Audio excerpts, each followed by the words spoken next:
received a briefing from Secretary Nielsen, Administrator Long, and my senior staff regarding Hurricane Florence and other tropical systems that will soon impact the United States and its territories. The safety of American people is my absolute highest priority. We are sparing no expense. We are totally prepared. We're ready. We're as ready as anybody's ever been.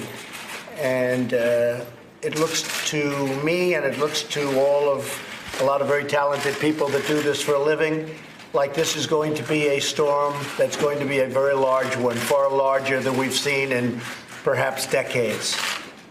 Things can change, but we doubt they will at this stage. It's a pretty late stage. We doubt they're going to be very, very far off course. The places that are in the way and in the most jeopardy would be Virginia, North Carolina, South Carolina, that area. And again, they haven't seen anything like what's coming at us in 25, 30 years, maybe ever. It's tremendously big and tremendously wet. Tremendous amounts of water. So I've spoken with the governors of South Carolina, North Carolina, and Virginia. They're prepared. We're prepared. We're working very well in conjunction with the governors. I'd like to ask Brock Long, our administrator, has done so well for us in Texas and Florida. We have something, it could very well be very similar to Texas in the sense that it's tremendous amounts of water. Texas was the one that had, I would say to this point, Brock, probably more water than we've ever seen in a storm or a hurricane. And it went out for seconds and thirds. We've never seen anything like it. But FEMA, as you know, did a fantastic job, and a fantastic job also in Florida. And I'd like to ask Brock, if you would, to just say a few words to the media as to where it is now, what's going to be happening, and how well prepared we are. Thank you, Mr. President. Unfortunately, Hurricane Florence is setting up to be a devastating event to the Carolinas and potentially Virginia as well. So, as you can see, they're forecasting a major landfalling storm, Category 3 or 4 storm at landfall. The biggest hazard that we're worried about is storm surge. That's the primary driver of the evacuations that are underway by the states of North Carolina, South Carolina, Virginia right now.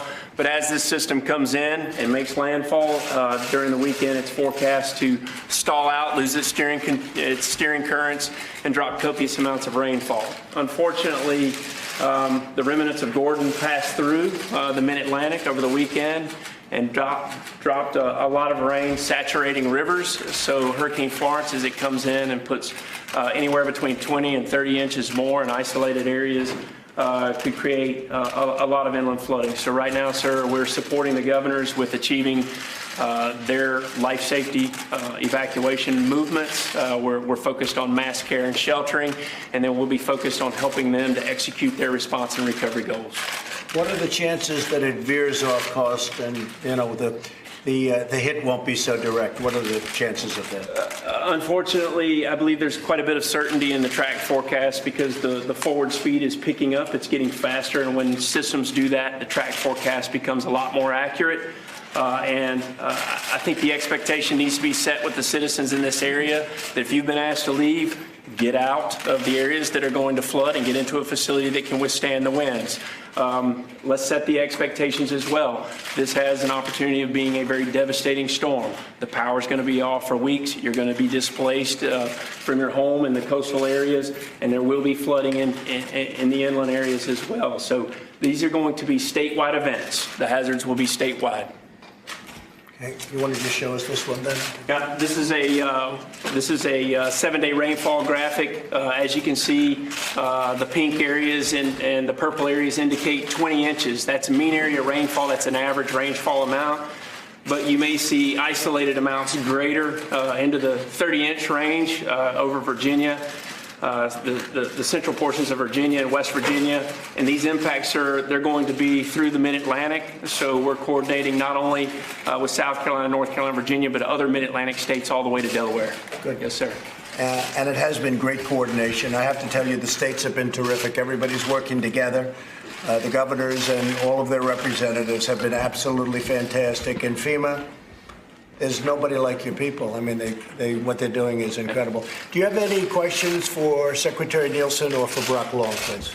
What lessons do we take from what happened in Puerto Rico? How do we apply the lessons we took from Puerto Rico? Well, I think Puerto Rico was incredibly successful. Puerto Rico was actually our toughest one of all because it's an island, so you can't truck things onto it. Everything's by boat.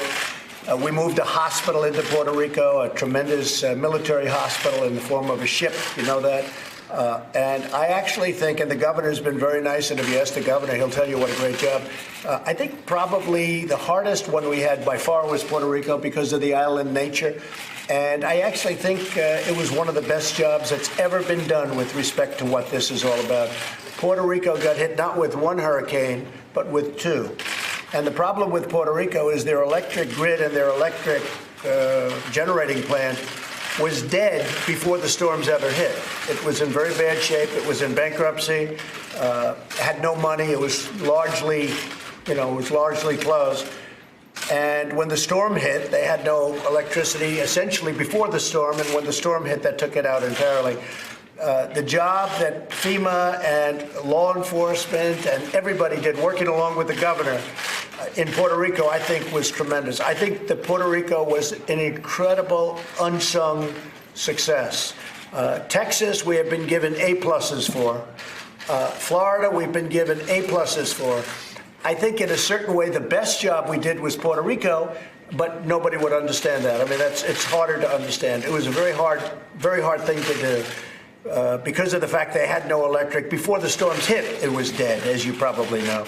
So we've gotten a lot of receptivity, a lot of thanks for the job we've done in Puerto Rico. Puerto Rico is very important. And by the way, speaking of Puerto Rico, they're going to be affected pretty soon by something else that's on its way. Is that right? Potentially Hurricane Isaac right now is tracking south of the island, but we have several thousand people inside Puerto Rico right now working on long-term recovery that have shifted to the response mode to monitor as Isaac passes to the south. We do not want to see Hurricane Isaac hit Puerto Rico. That's all we need. But we have a big hurricane out there, and it's sort of skirting along Puerto Rico on the edge of Puerto Rico. That would not be good. Mr. President, how much money do you think you'll need for recovery efforts to this next hurricane, and do you have that? Well, we have it currently. We're going to, obviously, these are all unanticipated, so we'll go to Congress. Congress will be very generous because we have no choice. This is the United States, and it's whether it's Texas or Florida or, frankly, if it's Virginia, because Virginia looks like it's very much in the path. Maryland, by the way, could be affected, very seriously affected, just to add. It's a little bit outside of the path. And then, of course, South Carolina and North Carolina. I think that any amounts of money, whatever it takes, we're going to do. But we're already set up. We have tremendous trucking systems. We have food systems. We have a lot of contractors waiting. But for the most part, it's been handled by FEMA. And also, we've coordinated locally. We have food for days. We have emergency equipment and generators for many days. We should be in great shape. Now, I've also heard it could be 21 and 22 inches. If you can imagine what that is, 22 inches of rain. It is not something that we've had. Certainly, we've never had this on the East Coast. So, but I think we're very well prepared, very well set up, wouldn't you say? Yeah, I think this storm right here is very similar to Hurricane Hugo, and almost like a combination of Hurricane Hugo in '89 and Hurricane Floyd in 1999. But look, successful disaster response and recovery is one that's locally executed, state managed, and federally supported. So what FEMA is doing is pre-positioning the federal government's assets to support each one of those governors that are about to be impacted with achieving their response and recovery goals. And that's the way emergency management and disaster response works best. I also think I'd like to point out that what we learned last year is that we have got to build a true culture of preparedness within our citizens here in America. This is a partnership, and it takes anything from neighbor helping neighbor all the way to the federal government when it comes to correctly responding and recovering. Minister, can we ask you about preparation for power outages? What's being done right now? Sure, great. That's a great question. So FEMA doesn't own the power grids in any one of these states. A lot of them are owned by the private industry. So what we have are business emergency operations center calls. We're concentrating with the private vendors to make sure that they have strong mutual aid programs in place, and we set up incident support bases to help stage power crews coming in from other states. And largely, it's FEMA's job to get out of the way to make sure that the private power companies can get into these areas to set up their grid. We don't own it.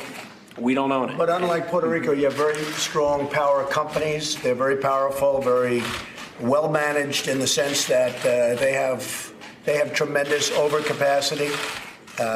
They are going to do a great job. They also have made contracts with other power companies that won't be affected, and they're going to be coming in. Just to answer your question, they'll be coming in to the various states that will be affected. They're going to be coming in very strongly, and they're already lining up. They'll be here probably for the most part tomorrow or shortly before the storm hits. So they're going to be in great shape. These are really states that have very, very strong power authorities. What's your message, Mr. President, to people who might not have evacuated yet? Well, that's very risky. I mean, again, we've never seen anything quite like this on the East Coast, at least. And if it turns out to be as bad, you know, we go out there. You have people that actually go fly through these storms. These are very brave people, but they fly through. And from what I'm hearing, the sites that they're seeing have not been seen on the East Coast before. So I would say everybody should get out. I mean, you have to listen to your local authorities, and whether you're upland or downland, but depending on where you are, you have to listen and you have to get out. If they want you to get out, because it's going to be impossible to have people get in there, whether it's law enforcement or FEMA or anybody else, once this thing hits, it's going to be really, really bad along the coast. Okay? Anything else? Do you believe Rob Porter and Gary Cohn's denials today? Well, you shouldn't be talking about that right now because it doesn't matter, but I really appreciate their statement. Their statement was excellent, and they both sent out beautiful, which shows that the book is just a piece of fiction.